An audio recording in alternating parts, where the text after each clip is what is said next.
welcome to the Gospel Road. Things are changing. What was it that I actually was thinking this earlier? This would be kind of funny. Recorded live in front of a studio audience, but actually it's recorded live in front of a computer monitor. There is no studio audience because we need social distance. Remember that in TV shows growing up? It always would say live, recorded live in front of a studio audience. And I know the sitcoms mainly, and a lot of the sitcoms are still done. Always be fun to actually be in one of those studio audiences when they're recording that, don't you think? You know, maybe that's something that could be on a bucket list. Not sure that I'm going to LA anytime soon. I don't know. We'll see what happens. I don't know. The goofy things that go through my brain, half the time they make 0 sense. I'm just saying. You know, they always say, you know a person's life, by walking a mile in their shoes. Just stay out of my brain because you'll go insane.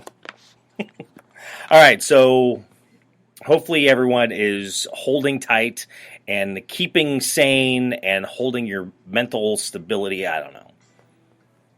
I just read a lot of funny things because all of a sudden I'm not getting paid to say stupid things anymore. It's kind of weird. So now I'm just saying stupid things. I don't know. Colossians 3. That is what we're going to look at today. Thank you for listening, and thank you for putting up with my ramblings, because it kind of is what keeps me sane, maybe.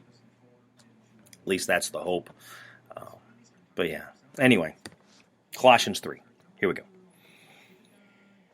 If then you have been raised with Christ, seek the things that are above, where Christ is, seated at the right hand of God. Set your mind on things that are above, not things that are on earth. For you have died, and your life is hidden with Christ in God. When Christ, who is your life, appears, then you also will appear with him in glory.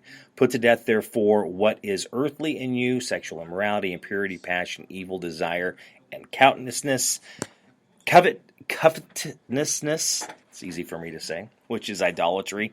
On account of these, the wrath of God is coming. In these you too once walked when you were living in them. But now you must put them away: anger, wrath, malice, slander, obscene talk from your mouth. Do not lie to one another, seeing that you have put off the old self with its practices, and have put on a new self, which is being renewed in knowledge after the image of its creator. Here there is no Greek and Jew, circumcised and uncircumcised, barbarian, Scythian, slave, free, but Christ is all and in all. Put on then as God's chosen ones, holy and beloved, compassionate hearts, kindness, humility, meekness, and patience, bearing with one another. If one has a complaint against another, forgiving each other, as the Lord has forgiven you, so you must also forgive. And above all these, put on love, which binds everything together in perfect harmony. And to let the peace of Christ rule in your hearts, to which indeed you were called in one body, and be thankful. Let the word of Christ dwell in you richly, teaching and admonishing. Wow, I cannot speak today. Admonishing one another in all wisdom, singing psalms and hymns and spiritual songs with thankfulness in your hearts to God. And whatever you do in word or deed, do everything in the name of the Lord Jesus, giving thanks to God the Father through him. Wives, submit to your husbands as it is fitting to the Lord. Husbands, love your wives and be not harsh to them. Children, obey your parents in everything, for this pleases the Lord. Fathers, do not provoke your children, lest they become discouraged. Bondservants, obey in everything those who are your earthly masters, not by way of eye service or as people pleasers, but with the sincerity of heart, fearing the Lord. Whatever you do, work heartily as for the Lord and not for men, knowing that from the Lord you will receive the inheritance as your reward. You are serving the Lord Christ. For the wrongdoer will be paid back for the wrong he has done, and therefore is no partiality. Colossians 3. I know I've talked about this many times over the years that I've been doing these, but it's just remembering to love one another.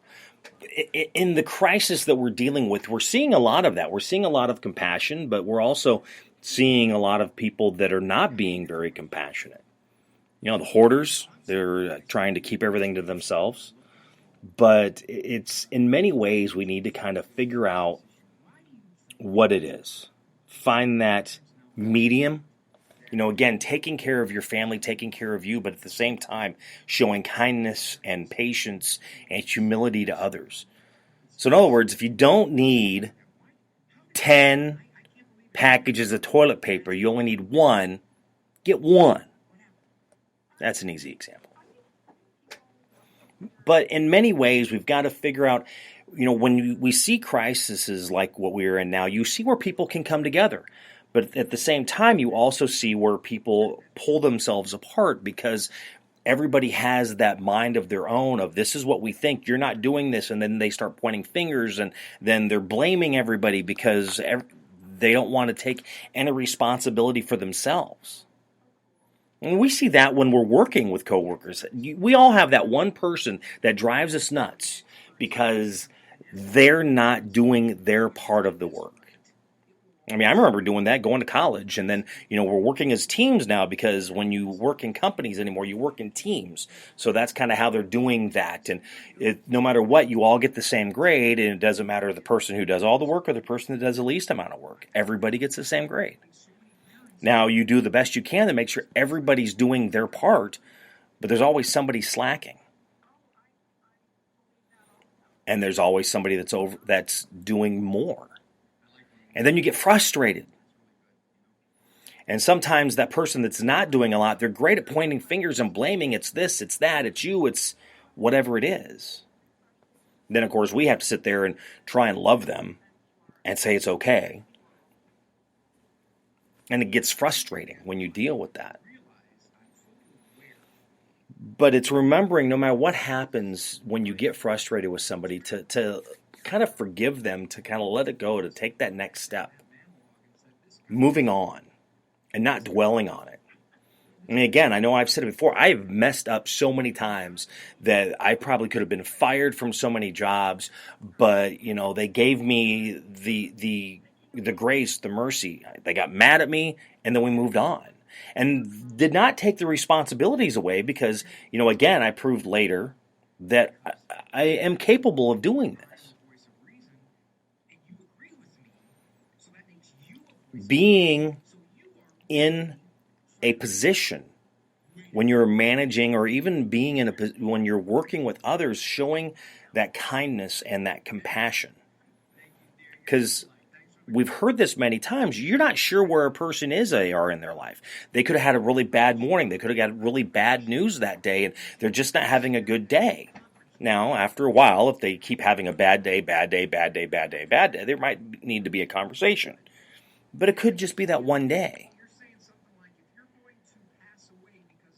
It's being able to have that conversation and helping them through what they're dealing with to get them through the day.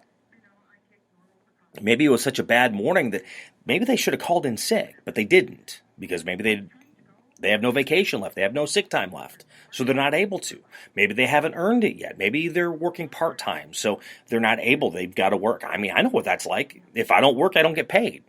I've done that for a lot of my life, trying to have that full-time job, and for whatever reason, you get it, and it just never sticks.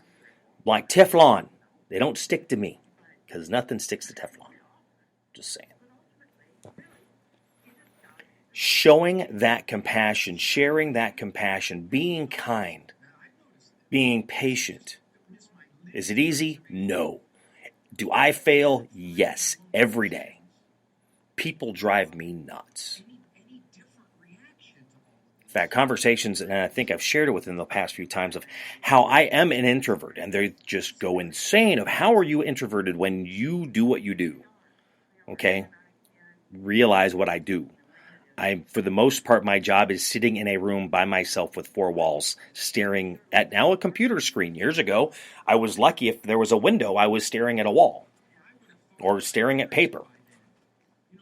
Yes, part of my job is I do need to go out. I do need to do things and interact with the public. I'm not saying I cannot do that. I'm also not saying that that's my first reaction of what I want to do.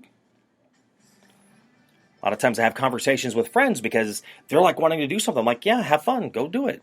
They're like, well, why don't you just don't want to do? It has nothing to do with me wanting to hang out with you or not. I am just good not doing anything. Am I lazy? We'll go with that. That's fine. And then they're going, how are you lazy? You like go running a mile. I'm like, yeah, I try. I've had many times that I've talked myself out of it, but I've done better of not doing that. If I know I need to go and I need to get my workout done, I go and I get it done. I think I've had the conversation before. When it comes to high school, I'm probably like the most odd person thinking about getting through school because to me, school was a necessary evil. I did not like school. Hated it.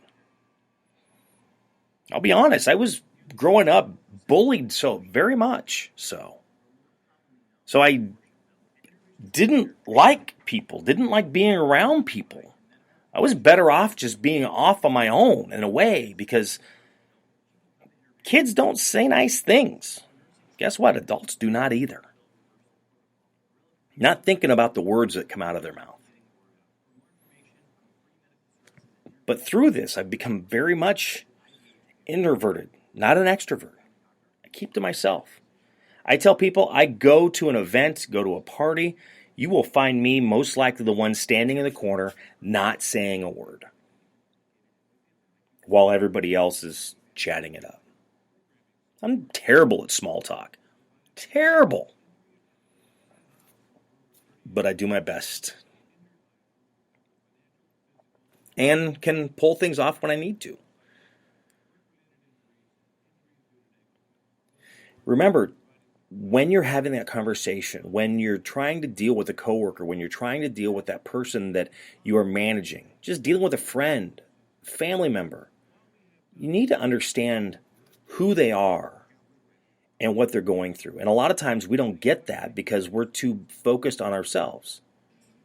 I have a friend of mine that I tell them how I'm introverted and they go, well, so am I. I'm like, really? But the way you act, no, you need interaction. You need people around you. By no means are you like me. But they gotta, yes, I am. Okay? Whatever you say.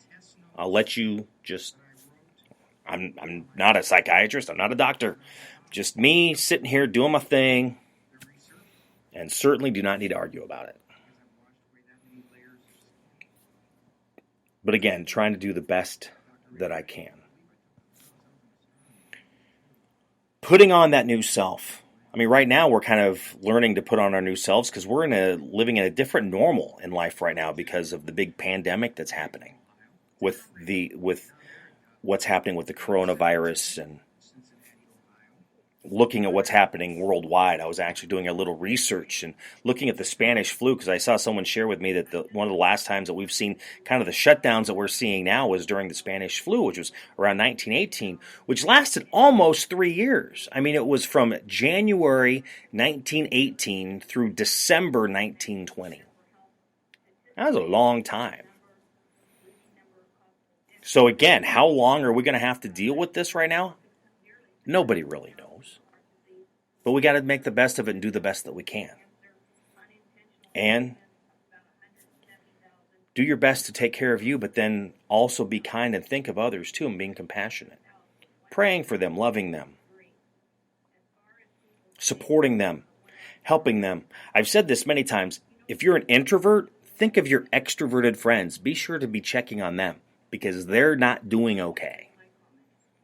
I have another friend of mine who's kind of in between, and they're kind of starting to go stir crazy because they're not able to get that social interaction that they need.